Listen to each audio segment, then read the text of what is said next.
Good morning, everyone. It's December here in northern Maine, and it's time that everybody around here starts thinking about winter setting in, and every morning's below freezing, so the reality is really starting to set in. So recently, I've been finding myself having a lot of conversations with people about generators.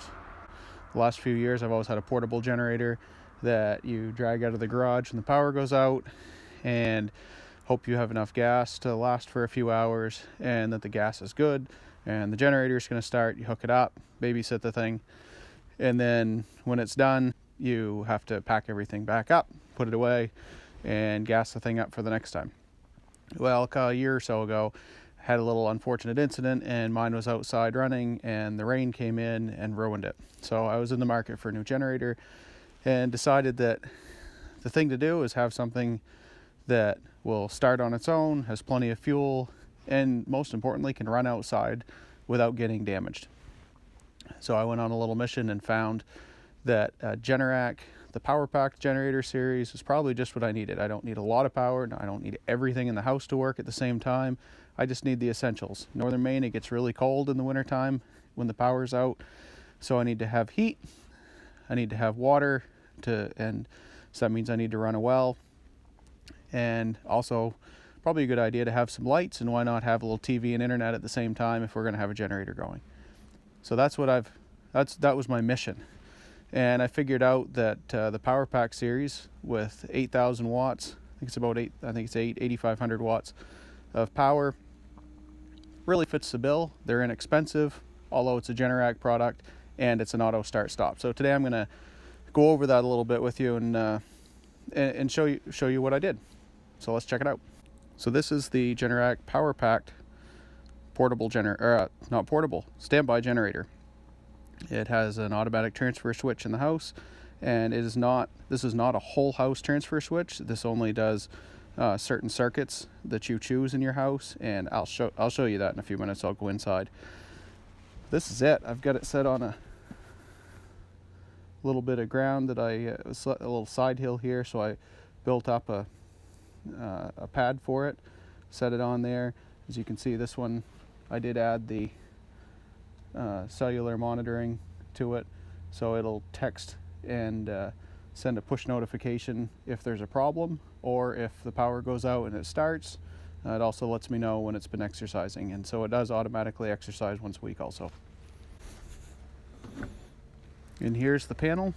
Nothing fancy, but it does have you can see it has auto, manual, off, exercise settings. You can also set the exercise. A few other functions can be set from within the app that works on that cell network. And a 35 amp breaker. This is a whole customer outside connection right here. Not much to it. So let's take the top off and see what's under the hood of this thing. So this is pretty straightforward. It only has these 4 Allen head screws that sit on top, and then the whole cover will lift right off. So let's take that off.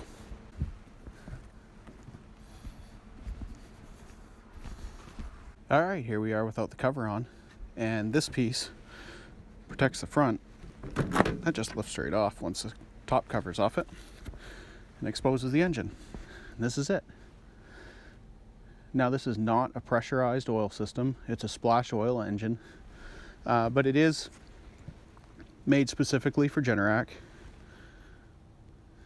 And most importantly, this is a propane powered generator. So over here, there's 100 gallons of propane right there. That'll keep this thing running for days. Another important factor when dealing with propane is that it doesn't go bad. So it's not like gas, especially this ethanol gas. Propane doesn't age. It doesn't go bad after it's sat for a year or two. It can continue to sit for years and still be just as usable as it was the day it was produced.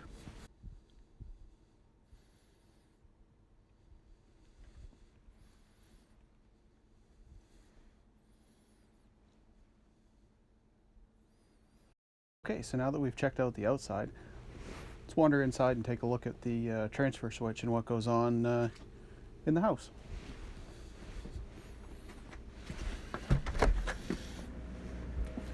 For me, I was pretty lucky. panel of the house is right here. And the generator is just right there. So I ran the lines underground, up the side, then the wires come in right here. So that's the power coming in from the generator, plus the control wires are alongside of it. So how does this work when you have two panels? Well, basically what you do is I took and decided which circuits in here I wanted to have powered by the generator. And as you can see, there are many of them here that are switched off. These are the ones that I've taken and transferred over to this panel. So the wiring comes through this panel down into here. And now the power is actually coming out of this separate panel instead of that one. This panel is powered by this 30 amp 220 volt breaker. So once we're over here, this panel powers this during normal operation. If commercial power does not become available anymore, this panel will drop off and this will auto transfer when the generator starts. So let's try it. So let's simulate a power outage. We're going to take this breaker here that's powering the generator. I had that wrong. I told you it was this 20 amp. It's actually this 50 amp breaker right here. So if we switch this off, this panel is going to lose power and it's going to think the power's gone out, and it should start the generator up and transfer over. Let's see what happens. All the lights go out.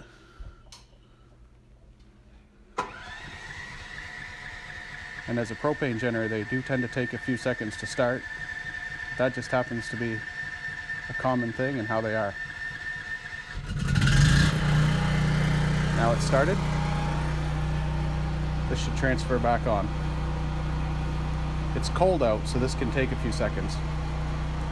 This generator has a cold temperature sensor in it, and so if it's below 30 degrees outside, it'll run for 30 seconds to warm up before it transfers a load to it.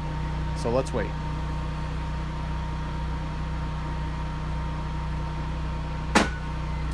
And there we go.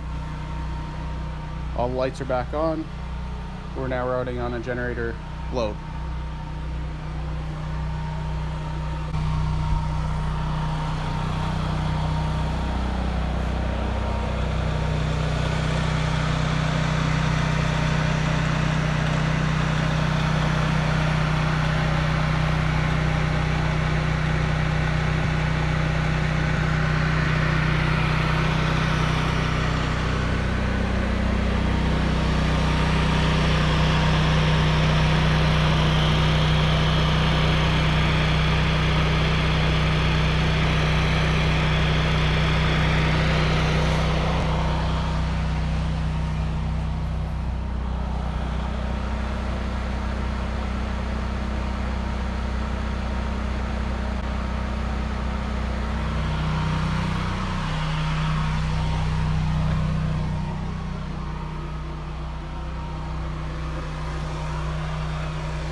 Let's simulate the power coming back on.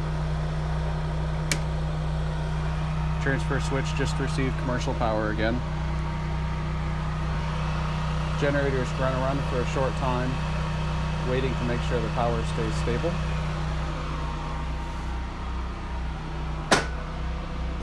And then it just transferred back. Now the house is back on commercial power, and after a short cool down period, the generator is going to shut off.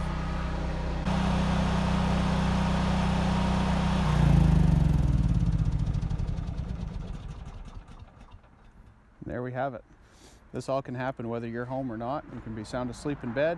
You can just be curled up inside the house and have the power go out. A few seconds later, you have electricity back. You don't even have to get up off the couch. So I don't like to think of myself as lazy, but if there's something that can make my life easier, such as an automatic standby generator, I think this is the way to go. Now let's talk price. Most people see these as a very expensive option, and granted they are a little more money than a portable generator. However, if you have the knowledge and confidence to do this yourself, I did. I'm pretty comfortable with it. I just had the gas company hook the gas line up. You can have one of these for about $2,000, and that's pretty reasonable considering a portable generator is $1,000 plus another $400 to $500 for a transfer switch.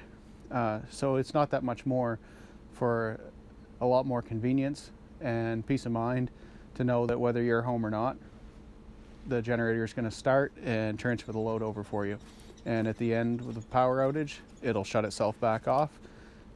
It maintains a battery charger, so the battery stays up at all times, and will even notify you over the cellular connection, as I said earlier, its status. It'll even let you know if there's a battery charger problem. If it fails to start for any reason, it keeps you up to date, as well as maintenance reminders. It's pretty easy to manage once you have it installed. I change the oil once a year and keep the air filter cleaned out and serviced like any other small engine. Other than that, it sits out here, outside, in the weather. The rain won't bother it, the snow won't bother it. It's ready to go at all times. It's a pretty good option in my opinion. And if you have any other questions about it, you want to talk more, you want to see another video about anything different, feel free to shoot me a message below, and I'll be happy to see what I can do to help out. And other than that, stay safe and warm this winter, guys.